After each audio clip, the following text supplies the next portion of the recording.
नमस्कार, आप देख रहे हैं कल तक न्यूज़ जनता की आवाज़। आज हमारे साथ हैं सौंसर के पूर्व विधायक रामराव महाले जी, जो किसानों की समस्याओं को लेकर लगातार पिछले बार सौंसर में और छिंदवाड़ा में माननीय कलेक्टर को ज्ञापन दे चुके हैं। आज हम उनसे कुछ वार्तालाप करेंगे। नमस्कार। नमस्कार। कल तक न्यूज़ में आपका स्वागत है जी। बताइए क्या समस्या है आपकी?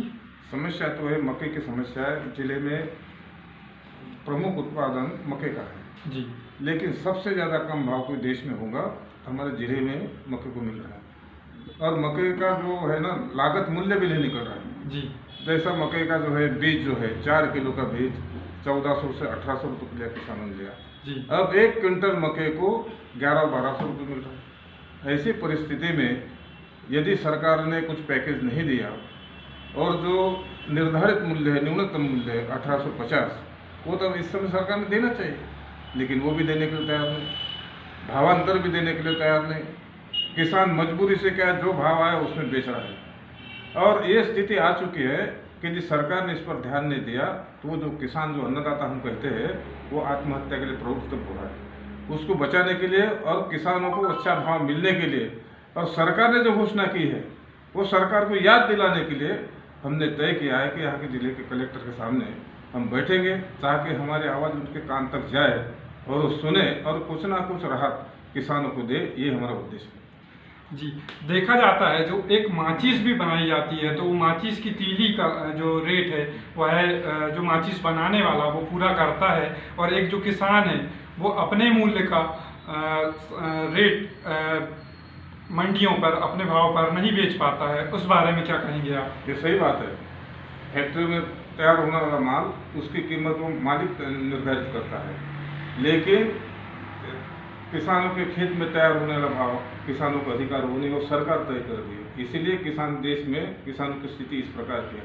जबकि देश में सबसे बड़ा उद्योग, लोगों को काम देने वाला उद्योग, 70% लोगों को काम देने वाला उद्योग कोई होगा तो खेती किसानी है, और केवल 2.5% काम देने वाला कोई उद्योग होगा तो कॉर्पोरेट जगत है। लेकिन 2.5% लोगों काम देने वालों को अरबों रुपए सरकार खर्च कर रही है, लेकिन किसानों के लिए सरकार के पास कुछ पैसा नहीं है, ना उसको कीमत, अपने भाव की कीमत तय करने का भी उनको अधिकार नहीं है, सरकार तय करती है। इसलिए देश में हम देख रहे हैं कि जो अन्नदाता है दिनों दिन आत्महत्या बढ़ रही है, क्योंकि किसी कर्मचारी ने आत्महत्या नहीं की, कोई सरकारी अधिकारी ने आत्महत्या नहीं की, कोई नेता ने आत्महत्या नहीं की, देश में किसी ने आत्महत्या नहीं की। लोग जो अनाज उत्पादक है, जो दुनिया को पालन पोषण करने वाला है, वो आत्महत्या कर रहा है। इसको हम क्या विकास बोलेंगे? विकास के बारे में खूब कहा जाता है, खूब विकास हो रहा है, खूब विकास हो रहा है। अरे जो आत्महत्या कर रहा है किसान, प्रमुख अन्नदाता, इस देश को विकास नहीं हो रहा है, विनाश हो रहा है, ये तो मैं कहूँगा। आप बीजेपी के एक कद्दावर नेता है, पूर्व विधायक है, और आप पार्टी के खिलाफ जाकर आंदोलन दे रहे हैं, किसानों का सहयोग कर रहे हैं, और जो दिल्ली में लगातार किसान आंदोलन चल रहा है उसके बारे में क्या कहना रहेगा आपका? देखो, मैं भारतीय जनता पार्टी का हूँ और मैं केवल सदस्य नहीं हूँ, मैंने भारतीय जनता पार्टी को निर्माण किया है। और कितने मेहनत और पसीना और कितने बार जेल में जाना पड़ा, क्योंकि हमारा जो सौंसर है ना, जिले में सबसे कांग्रेस का कोई गढ़ होगा तो सौंसर है। उसको तोड़ना इतना आसान नहीं था, और उसको तोड़ने के लिए मेरी कितनी हानि हुई और कितनी तकलीफ हुई ये मैं जानता हूँ और लोग भी जानते हैं वहाँ के। जहाँ तक आपने सवाल पूछा का भारतीय जनता पार्टी को, मैं भारतीय जनता पार्टी का हूँ। मैंने भारतीय जनता पार्टी का संविधान पूरा पढ़ा है। भारतीय जनता पार्टी के संविधान में लिखा है जनता सर्वोपरि, सेकेंडरी पार्टी जी, जनता सर्वोपरि है, सेकेंडरी पार्टी है। जहाँ जनता की तकलीफ होती है सामने आना चाहिए, और जो कार्यकर्ता सामने नहीं आता है वो तो मैं बोलता हूँ भारतीय जनता पार्टी कार्यकर्ता हो नहीं सकता है। वो दलाली के लिए, अपना पेट पालन करने के लिए वो कोई भारतीय जनता में काम कर रहा है। मैंने मैं हरदम आंदोलन करता, मैं विधायक था और भारतीय जनता पार्टी की सरकार थी यहाँ पर जी।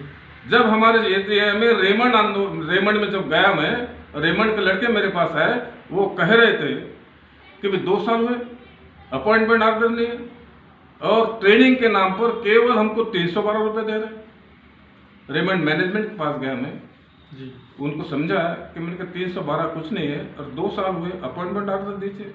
वो मानने के लिए तैयार नहीं थे। जी उस समय कैलाश जोशी वहाँ उद्योग मंत्री थे, जी उनको भी कहा मैंने, सरकार को भी कहा, लेकिन जब सरकार ने ध्यान नहीं दिया तो मैं आमरण अनशन पर बैठ गया रेमंड के सामने। जी उस समय मेरा 10 दिन का आमरण अनशन हुआ, 5 किलो वजन भी कम हुआ। जी आखिर कमिश्नर आया, कलेक्टर आया और सबको अपॉइंटमेंट ऑर्डर मिले और मेरी मांग थी कि अपॉइंटमेंट ऑर्डर 1000 रुपये उनको मिलना चाहिए। जी सबको अपॉइंटमेंट ऑर्डर मिले, 1000 रुपये उनका बढ़ा और कलेक्टर मेरे को अनशन तोड़ना चाहता था अपने हाथ से। मैंने कहा तेरे हाथ से नहीं तोड़ूंगा मैं, एक मजदूर को लाई और मजदूर के हाथ से अपना अनशन तोड़ा। मैंने सरकार में रहते हुए भी और विधायक रहते हुए भी सरकार के खिलाफ आंदोलन किया ना, लेकिन उस समय कैलाश जोशी ने मुझे पीठ थपथपाई थी जी कि रामराव तूने जो किया बहुत अच्छा किया। जी कौन बोलता है? ये तो बंधुआ है जो पार्टी के लोग जो बोलते हैं कि नहीं मैं वफादार सिपाही हूँ, मैं बोलता हूँ वो वफादार सिपाही नहीं है, वो बिजनेस में आना है, पार्टी के नाम पर कोई धंधा करना चाहते हैं, क्या जनता के लिए सामने आना। आज किसान मर रहा है और भारतीय जनता पार्टी देख रहे हैं और गांव गांव में सम्मेलन रहे, ये भूल भुलाए का खेल है ये। सुश्री उमा भारती जी के आप खासम खास भी माने जाते हैं, उस बारे में क्या कहेंगे आप? उमा भारती है, उनमें कोई चैतन्य है। उमा भारती को हम नेता भी मानते हैं और उमा भारती में हम ईश्वर का अंश भी देखते हैं, ऐसे वो नेता है हमारे प्रदेश के। मुख्यमंत्री शिवराज सिंह चौहान जी को आप क्या संदेश देना चाहते हो? बस हमारा संदेश है, वो भी किसान है, किसानों के घर में उन्होंने जन्म लिया है और कई बार हमने भाषण से सुना है, मैं किसानों को नर्वस नहीं होने दूंगा, मैं किसानों को कभी दुख नहीं पहुंचाऊंगा और मेरे कार्य में किसान का संपन्न होगा। अब समय आ चुका है संपन्नता पहुंचाने की किसानों की, जो हमारी मांग है आए वो हम धन्यवाद देंगे, उनका स्वागत करेंगे। मुख्यमंत्री स्वयं अपने को किसान पुत्र कहते हैं, तो उनको यह पता नहीं है कि मक्का का मूल्य 1800 जो पिछले सरकार ने दी थी अभी 1200 रुपये है, उसके बारे में बताइए। अब ये तो हम तो सबको मालूम है और मुख्यमंत्री मध्य प्रदेश का होने के बाद एक पल पल की न्यूज़ उनके पास आती है, पूरे कोने कोने से आती है और मुख्यमंत्री को यदि मालूम नहीं है तो ये हमारा दुर्भाग्य है। हम कहेंगे मुख्यमंत्री मालूम होना चाहिए और नहीं मालूम है तो 26 तारीख को हम बैठने वाले हैं जी, आप लोगों के माध्यम से मालूम हो जाएगा। जी बिल्कुल। हमारे साथ थे सौंसर के पूर्व विधायक रामराव महाले जी।